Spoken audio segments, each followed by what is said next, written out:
lived there. He sees Shasta playing in the front yard and surveils the house. He had thought about everything to make sure that he was going to commit the perfect crime.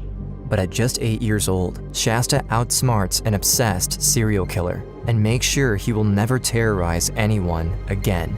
Shasta had an amazing ability to control him. It was Shasta that orchestrated her own rescue. Just outside of Coeur d'Alene, Idaho, 8-year-old Shasta Groene lives with her 2 older brothers, Dylan and Slade, her mom Brenda, and Brenda's boyfriend, Mark. Shasta's parents divorced when she's only 2 years old, and they don't have much money, but they enjoy their life as a tight-knit family. My mom loved music. We would just dance around the living room, and she always wanted to cook and have food on the table every night when everyone was home, and I helped her cook a lot. Shasta and her 9-year-old brother Dylan are inseparable. They often spend their time with their family going camping, fishing, and playing outside together. I've never met anybody in my life that was like him. He was friends with the kids that got picked on, but then he was also super popular. He was my best friend. No one could imagine what was in store for the Groene family. It's 6 a.m. on May 16th, 2005. Shasta is sleeping in her room when her mom frantically wakes her up. She had actually come into the room and said that there's a man here that doesn't want us to be here. Shasta tries to understand what's happening. She follows her mom into the living room where she sees a man with a shotgun. At first, Shasta thinks he's a police officer, but when he tells them to lie face down on the ground and uses zip ties and duct tape to bind their hands together, she realizes that something is horribly wrong. My stepdad Mark had said, "We don't have money." We were hearing bangs, and then he was screaming and yelling. One by one, the man beats Mark, Brenda, and Slade, attacking them each with a hammer. I was in the house with my family members, and I didn't know if they were dead or not. Next, he turns to the 2 youngest kids, Shasta and Dylan, but he has different plans for them. He grabbed me, picked me up, and took me into the backyard and laid me under the tree next to my brother. The kids have no idea what the attacker is going to do to them or why they've been separated from the rest of their family. Suddenly, their brother Slade stumbles out of the house, injured, but desperately trying to escape. The man chases after him and beats him more. When he stops, Slade is barely alive. He was sitting on the picnic table, and he was just, sitting up, and then he just laid down. The man puts the 2 youngest kids in the car. They can only watch in horror as they drive away, not sure of the fate of the rest of their family. He drives them almost 100 miles away to a remote campground outside St. Regis, Montana, in the Lolo National Forest, where he reveals what he did. He grabbed a hammer. He said, "See this hammer? This is the hammer that I murdered your mom and your stepdad and your brother with." And he was like, "They're not alive and you're never gonna see them again." Back at the house, a neighbor stops by, planning on dropping in for a quick visit. But as soon as he sees the home, he calls the police immediately. I went to the door to pay the little kid $10 for mowing the lawn, and there's blood all over the door. Nobody comes through the door. Police arrive, discovering the worst crime they've ever seen.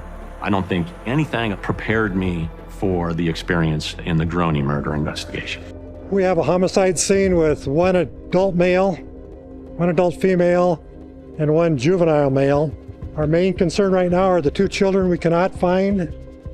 They discover the bodies of Brenda Groene, her boyfriend Mark McKenzie, and her 13-year-old son Slade. Before he died, Slade found the strength to pull himself back in the house to be with his mom, and his body is found right next to hers. There's no sign of the 2 youngest children, Dylan and Shasta. Investigators search around the property, desperate for anything that could help lead them to the kids. Officers also check with other family and friends, hoping they weren't home at the time, but no one knows where they are. In many cases of child abductions, it's a family member who kidnaps them. Police approach Dylan and Shasta's dad, Steve. He admits to having a fight with his ex-wife just a couple days earlier about the custody of the kids. He also makes a plea on the news that draws suspicion. I'd like to address my children's abductors or abductor. Please release my children safely. They had nothing to do with any of this.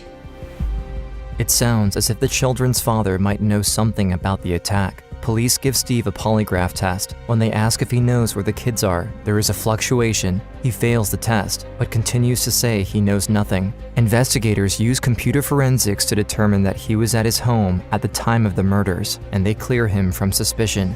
It is back to square one in the search for 2 Idaho children missing since Monday. Police are following up hundreds of tips in their search for Shasta and Dylan Groene. With 2 kids missing and a killer on the loose, fear is spreading through the community. Police issue an Amber Alert, and residents of Coeur d'Alene are doing all they can to help. Thousands of tips come in, but nothing makes sense. Investigators don't think this could be a random attack. None of the family's valuables were stolen, and the crime seems very personal. The fact that the bodies were so beaten up so badly, it made the crime appear to be a crime of passion. You begin to think about who could have been so angry at this family to want to inflict such injury on these people.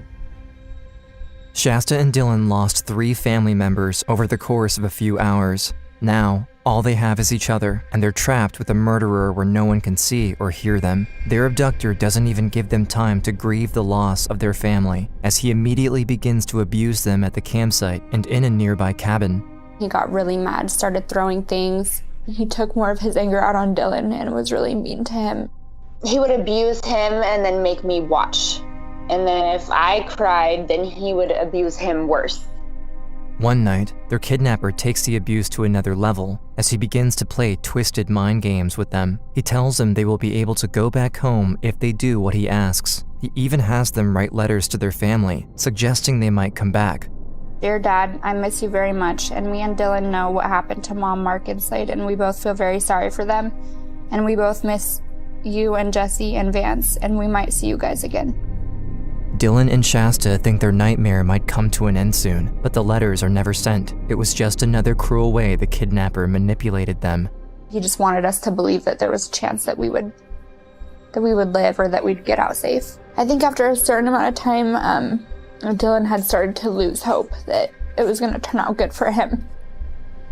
With every second the kids are missing, there's a lower chance of finding them alive. Police desperately continue to look for leads. They learn about a barbecue that happened at the house a day before the murders. They find a fingerprint on the door that matches a man who was at the gathering, Robert Lutner. He has a criminal record, and he allegedly owed Brenda and Mark money. Finding a possible motive, investigators try to talk to Lutner, but they can't find him. Adding to the suspicion, his parole officer says he left town just after the murders. However, when Lutner contacts his parole officer and hears that police want to speak with him, he immediately comes back on his own. If somebody's going to turn themselves in that quickly, it's either going to be somebody who's feeling so much remorse for what they have done and they want to confess to it, or it's somebody that is completely innocent and wants to get it off their back. They question him for hours. He denies having anything to do with it, and he offers to take a lie detector test. He passes. Police don't find anything suspicious, and they rule him out.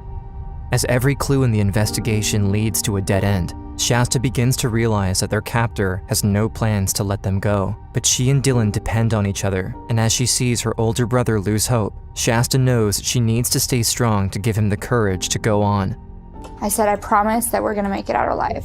That was my way of comforting my brother, just letting him know that we would never stop fighting. The kids lean on each other to help get through the trauma, but the abuse is far from over. The man begins forcing drugs and alcohol on them, and when he believes they're under the influence, he would freely tell horrifying stories of what he did to other children. He had no clue that the 8-year-old girl would remember everything and eventually use it to take him down. He very vividly and in detail described murders of 2 sisters from Seattle, Samija White and Carmen. He would tell us the way that he had done it, where he had placed their bodies. When he had started telling us about the murders, I was like, okay, well, I'm going to pretend like I'm drinking this. As Shasta learns about the man's past crimes, she comes up with a plan. She knows he feels some kind of connection to her, and she decides to use that against him by acting like she's his friend. I would ask questions about his life, ask him about his family, and could I meet them one day? It was a conscious thing, like I need to make him think that I love him or that I want to be here with him. At first, her questions seem to be working. The man even starts acting a little nicer to them, but a month into the kidnapping, things take an even more tragic turn. The captor had told the kids that if they caught a squirrel, they would be able to go home. It keeps returning to the campsite, just out of reach. Finally, Dylan is able to catch the squirrel. After completing the challenge the man gave them, they have new hope that this all might be coming to an end. They think their abductor is having them pack up to go back, But again, he lied to them, and Shasta's brief moment of relief with Dylan immediately comes crashing down. I had just given him a hug, and so I was holding his hand, and I heard a loud bang.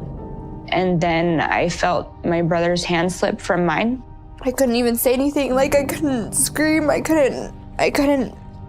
just didn't even know what to do. The man shoots Dylan twice, right in front of Shasta. She has lost everything. He came up to me and was crying. He said it was an accident. He didn't mean to. I didn't know what the first shot was, but I knew that the second time was on purpose. He said that he did it so that Dylan wouldn't have to feel pain. She has just had to watch another brother get killed, and now the deranged man forces her to help him move Dylan's body onto a tarp, where he burns it. Dylan and Shasta were helping each other to go on, but now the little girl is left all alone to face what no 8-year-old should ever have to go through. I was just confused, and I remember, like, I think for about a week I just didn't talk. I couldn't say anything. I was just frozen. 6 weeks since the kidnapping, Shasta's captor decides to move her to a different campsite. At first, they were in a remote spot where no one could see or hear them, but after her brother's murder, he takes her to a lower point on the mountain. As she's chained up inside the tent, she can even see people passing nearby. Shasta is desperate to escape, but the man continues to threaten her. She knows he will kill her if she tries to get the attention of the strangers, so she stays silent. One night, even after Shasta has been following all of his orders, he decides that he needs her gone. He was just like, you have the choice to be strangled or you have the choice to be shot like your brother, and that one's gonna be quicker. I felt like if I had chose the strangulation, that I might have a chance to talk him out of what he was doing. The man puts a rope around Shasta's neck and begins to pull. After losing her family and going through nearly 2 months of torture, she almost gives up. I kind of remember seeing my mom's face. I heard her voice, and then I started to see white, and then everything kind of came back. Even after they're gone, Shasta's family helps give her the strength to keep fighting, but her captor is strangling her, and she has to come up with an idea fast. I had worked up enough breath to say, please don't, Jet. Jet is the man's nickname that he told the kids about. Shasta's last attempt to survive is to manipulate her captor, the man who took her entire family away, by relying on his emotional attachment to her. I noticed that when I would use that name with him, it would soften a little bit, it would soften him. And he's like, what did you say? He started crying, and he was like, I can't do this. Shasta convinces him to let go and allow her to live at least a little longer. Even after he just tried to kill her, she continues to build their relationship in hopes that it will help her survive. Anytime me going home was brought up, I would tell him, no, I don't want to go. I want to stay here with you. He'd be like, really? You could tell that it was starting to catch him off guard a little bit. It's July 2nd, 2005, 7 weeks since the kidnapping. After gradually getting her abductor to open up to her, Shasta finally sees a real chance to get home. He basically sat me down and asked if I would be his kid and I would stay with him, that I would call him Dad. He's like, I want to take you to meet my mom. Would you meet her? And I had said yes. The little girl is inching closer to the possibility of being back in an area with people around who might notice her, but she knows she has to do more to make sure she's seen in public. And I said, can you take me to where I grew up? I want to show you where I went to school, and I want to show you where my best friend lives. I want to show you all these places that are important to me because you're important to me. And he was like, yeah, of course, I would love to. Almost 2 months after Dylan and Shasta Groene disappeared, Shasta has her kidnapper drive her right back to Coeur d'Alene, even stopping at a convenience store, praying that someone will notice her and intervene. Police get a tip, but not until the manager reviews the security footage to identify Shasta after they have left the store. I remember just holding on to hope, but still feeling like there wasn't going to be any. The man asks if she is hungry, knowing there will probably be people that would see her where they eat. Shasta says yes, and they go to the Denny's restaurant in Coeur d'Alene. As I was walking in, I noticed that my missing persons poster was right there. There was this guy standing outside, and he was with his friends, and he nodded his head, and I nodded my head, and he went up to the counter and made it kind of seem like he was conversating with one of the waitresses, and then I seen her look over at me.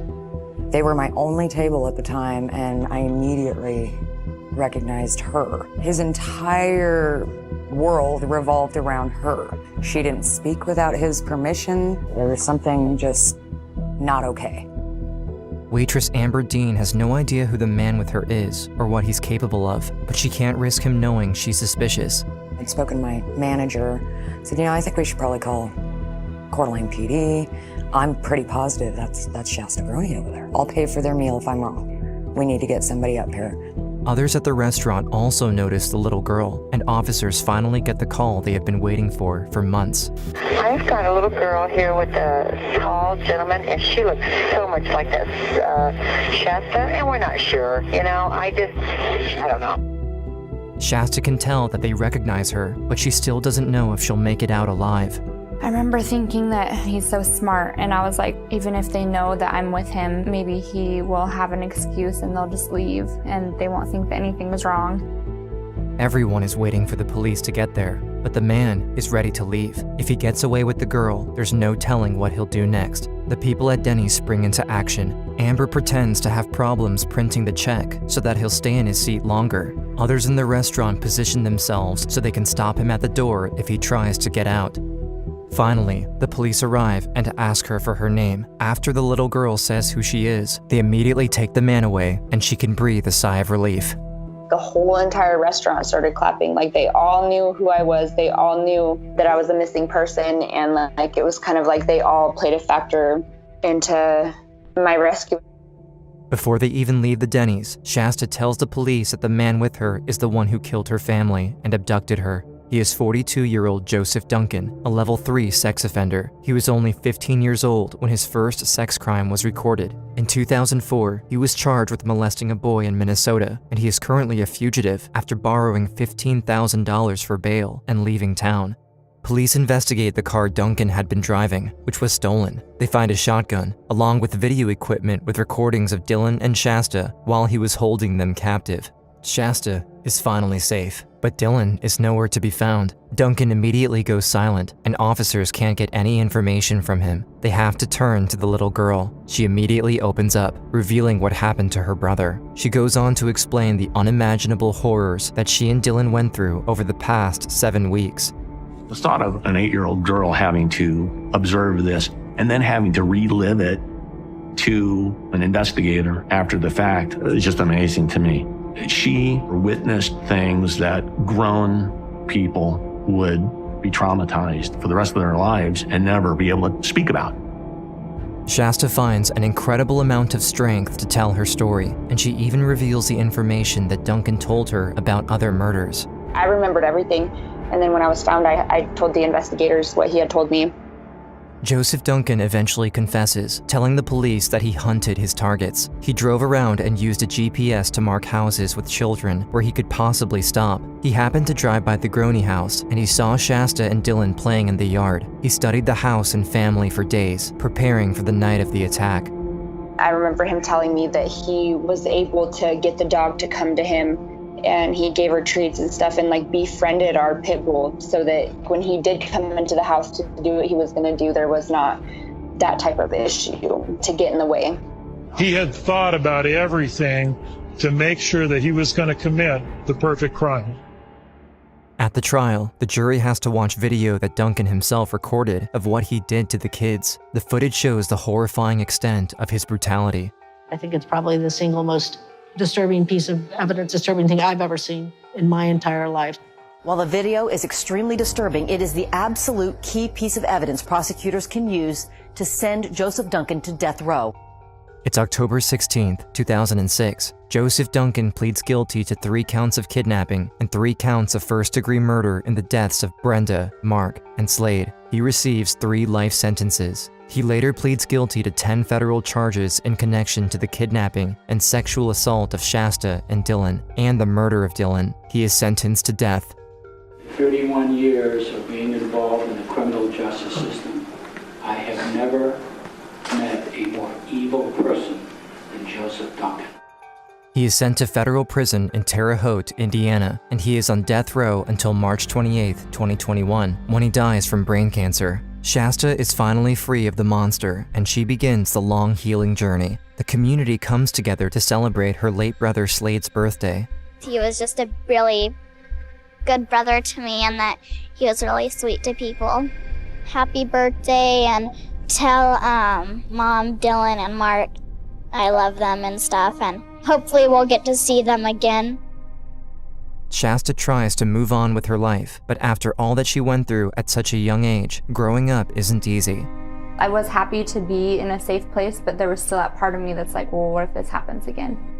Fighting severe PTSD, Shasta hates being recognized everywhere and going to therapy all the time. I just wanted to be a normal teenage girl. There was still court stuff going on with Joseph Duncan. There was still counseling that I had to do, and I didn't feel good about myself or the person that I was. So I think that all kind of pushed me over the edge. Shasta turns to drugs and alcohol to try to escape. She spends her early teenage years in a correctional facility where she meets other girls who had been through similar experiences with substance abuse. The judge was very honest with me, and she's like, Shasta, I feel like you do have a lot of help you can give people, and I feel like you're way better than what you're being.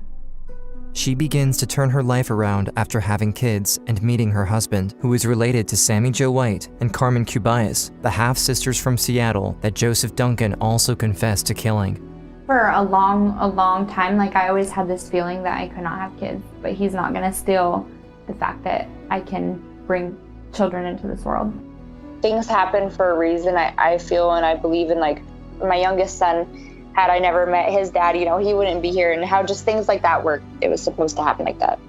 Shasta now focuses on all the support she's gotten from people she's met because of what happened to her. I still keep in contact with the guy that I made eye contact with outside of the restaurant. His name's Nick Chapman. A couple of the other investigators and officers that worked on my case, they brought me to their house and I met their kids. They completely made my life so much easier. They allowed me to be a kid when I felt like I couldn't. With the life she has built and all the love she has around her, she knows it's important to look forward and not let her abuser dictate her life. I don't hate him for the things that he's done. I forgive him, actually. If I don't forgive him, then he's gonna control my life. I want him to know that I'm doing good things with my life too, so that he knows that he doesn't control my life and that he doesn't affect me anymore. Today, Shasta enjoys spending time with her family, and she hopes to be a counselor so she can use her experience to support others who have gone through hard times. I know that I lived for a reason, and I know that there's a reason that I'm on this planet still, and that I know that I'm here